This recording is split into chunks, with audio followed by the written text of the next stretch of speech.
Hey everybody, and welcome to The Bear and the Brush. Today I'm going to show you how I prep my models or my minis for painting. Plastic, metal, resin, printed resin, even rescued. I'm going to show you the whole process of fixing them up to get them ready to paint. Okay, this video wouldn't be possible without the people who have donated. This is first of all RFD Hobby here on YouTube, who donated his Marines who went literally through fire. Second of all, my friendly local gaming store Kutami, who just gave me the whole Augustus box for this project. And of course, at Sir Zorg over on Instagram, who donated a lot of cash so I could buy in and get shipped to me some extra vehicles and Marines that were missing from this army. Thank you guys, and if you out there want to get involved, please feel free to contact me. It's still possible to take part in this amazing project. Okay guys, first of all I gotta show you my tools that I use for everything that I do. And the first part is sanding sticks. I can't do without some good sanding sticks, they make work so much easier. Also some good old tweezers. Different sizes are usually doing the job quite fine. I started out with a manual drill and yeah, it does the job quite fine, but switching to an electrical drill, found this a while ago on Kickstarter, but I think you can buy it on Amazon and other platforms. I use some small scissors to make my tufts a bit less regular. My most important tool for everything that I do are these hobby knives. They come with a scalpel and they are easy to switch out. They do the work for cleaning mold lines and stuff just fine. Can't do without them. There's this fancy tool from Citadel with a machined edge that is supposed to be a mold line remover and it works okay, but it can't beat the hobby knives. And there's another fancy version from Tamiya, and there are other fancy versions from Monument Hobbies, but this one has quite a few angles and curves, which comes in handy on some parts. Another tool I can't do without are nippers. I got quite a few, some cheaper ones for cutting down metal parts and bigger sprues. I got some finer ones, some that are more used. I got this fancy one from Citadel, which is actually totally overpriced. But both my favorites come from Monument Hobbies and from Tamiya because they are deadly precise and you can't break them. They're just amazing. For gluing together resin and metal parts, I use super glue. I prefer these small bottles because the bigger ones just tend to harden and you can throw them away. These ones are fine and perfectly workable. And for plastic kits, of course, good old Tamiya cement. I tend to prefer the stickier, thicker version because it just sticks to the model better, but for closing gaps and mold lines, the thin cement is amazing. And if you have an extra bottle, shove in some old sprue bits and make some sprue goo. This stuff will come in quite handy, and if it tends to thicken too much, just add some Tamiya thin and you're good to go again. So first of all, let's take a look how I build brand new plastic kits. If you don't partake in bigger competitions gaming wise, rule of cool always wins, so you build what looks cool and not what you put on the table. And I start that by snipping off the parts of the sprue and leaving a small space between the sprue and the actual part that I would later take off with a knife because it looks much better. With the parts of the sprue, I use one of my tools to scrape off these leftover bits from the sprue and the mold lines. The mold lines are quite easy to remove and also easy to sand off with a sanding stick. The less tedious and more fun part is actually building the mini. I use the thin glue for the small areas and the thick glue for bigger pieces. Taking a good second look at that mini is always worth it. Just check for leftover mold lines and close some gaps with Tamiya thin. I don't have a metal or a resin mini that I could put in this army, but for building I kind of treat them the same. So I'm going to show you how to build one of them with this special model. This one I actually bought in Warhammer World when I visited it with John, and John is working for the Great Escape, so actually this army is going to him. The first thing that I do when I buy a resin kit or a metal kit is just going in and checking everything for production failures. Mostly they are fine, but some parts are just totally foobar and you should just switch out the kit. And then go over and give them a good bath in soap water and scrub them down to remove the release agent. And please do me the favor and wear a mask when you're working on your resin kits, especially when you're sanding them, because that dust is quite unhealthy.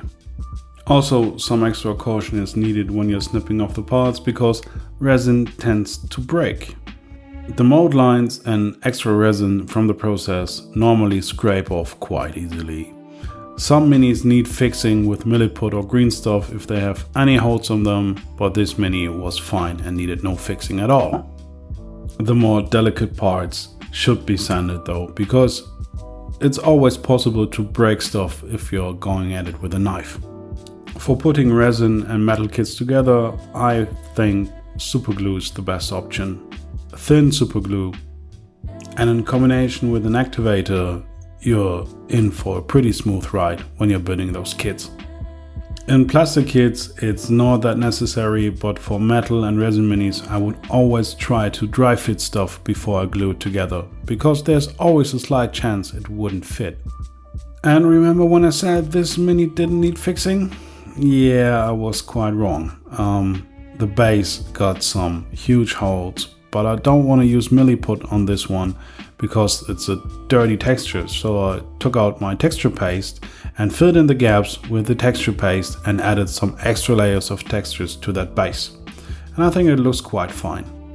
So now this kit is done, and I always double check for mold lines.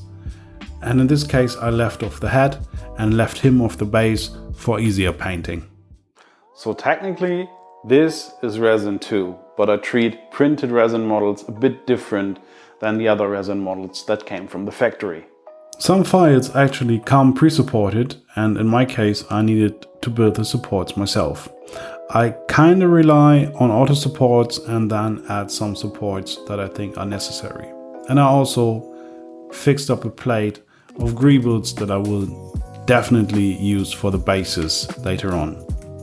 The file then gets exported or sliced and just goes off to the printer. I like to print my miniatures in 20 microns, which is quite small, so it takes quite a long time, but they look way better than in 15 microns. And then when they're done printing, I throw them over into a pre-wash and then into my wash and cure station. If your printer is quite nicely tuned, removing supports is quite easy. Just dump them in hot water and peel them off. I just leave them in the hot water for a few seconds and then they mostly just pop right off the supports. As you could see, I'm wearing gloves for the whole process, and that's because they haven't been cured yet. But I like to remove some extra stuff off that mini before I cure them. For building, you basically have two options. I tend to go the super glue route, but you could also resin weld, which means you smear the joints in resin and hit it with a UV light, which actually works quite fine, but I prefer the super glue because resin is icky. So let's say you got some models from eBay or wherever from, and you need to clean them. You need to strip off the paint. And I'm going to show you how I strip paint of the models that I got. I haven't found the perfect solution. These just lay around in isopropanol and then went into my sonic cleaner, which I did not use with isopropanol because that could potentially blow up. But I have this stuff here in Germany called Meloroot, and it works quite fine in removing paint from PVC and resin and metal. The sonic cleaner actually is a huge help in that process, and I just throw them in there and leave them there for maybe an hour, maybe half an hour, depending on the paint. And then I just scrub it off with an old toothbrush. And of course, I have to mention my patrons. Thanks to you guys, I have the paint ready, I have the painting station ready, I have the equipment ready to just get into this project and build this army. And this means a freaking lot to me. Thank you guys. Well, some of them that I bought on eBay look quite bad. They were just pushed together and had huge mold lines and markings on the plastic. So let me show you how I fixed them up so we can use them in this army. Alright, let's fix some minis from eBay. So first, good news. Sometimes you get stuff of sellers and resellers that is in really good shape and actually pre-primed. In this case, I just needed to scrap off some paint and add the parts that had fallen off. Sometimes, like in the case of that captain here, you get minis that just need some fixing. And maybe some glue, because this was just stuck together. And I'll just sanded down some mold lines and closed off some gaps with Tamiya Thin. But these guys, the Outriders, oof, they were rough. They were crudely snipped off the sprue and glued on with, I don't know what they've been glued on with. It looks horrible and I needed to take them apart completely. Scrape off that old glue, scrape off mold lines, drilling holes. Man, it was like building them all over again. Worst part, the huge gaps.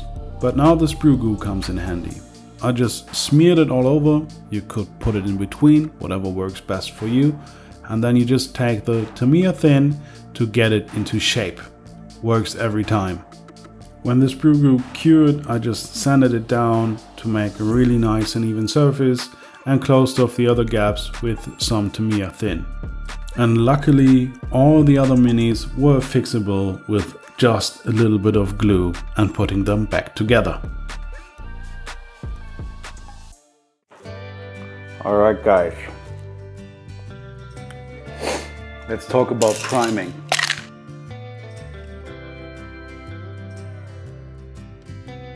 There are a lot of ways to prime your mini. Some people don't even prime their minis, but I prefer spray can primer for bigger minis or vehicles and the airbrush for smaller minis. I always do my spray can priming outside and I prefer to wear a mask when I'm doing larger projects. Just swipe over your mini with the can, sideways motions, and just give it small bursts. Try to hit it from every angle so you get a nice and even primer coat all over your mini. I mostly do black primer, but in this case I added some silver on top, just a light dusting to give a nice metallic look underneath, which will come in handy later on. My preferred way of priming is the airbrush. And yes, I know the airbrush is a sore topic on this platform, but it is easy. I can do it inside. I got a lot of colors to choose from. I can do a zenithal. I can be more precise. Priming with an airbrush is, in my opinion, superior. Sorry.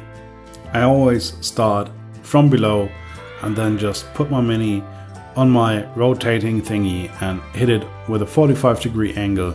This tends to hit all the spots on the mini. I think you can already see them over there, so it's time to take a closer look at all the minis I've built for this army so far.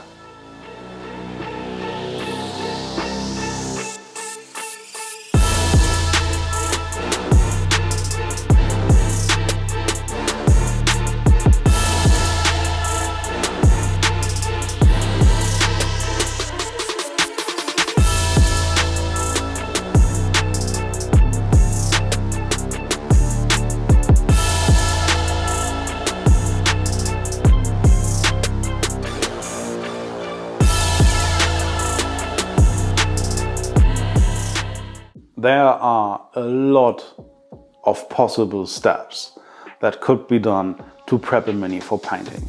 You could use different colored primers. You could do a zenithal, you could do undershading, you could do dry brushing in multiple layers to prepare for slap chop. And we will be doing all of that. I'm going to take you along for the whole ride for this army. We will be building bases. We will be painting infantry, heroes, vehicles, all of that. And I'm going to use my whole arsenal of techniques and take you along for the ride and show you all of it. But for now, I hope you enjoyed this video and I see you again here on the bear and the brush. Bye guys.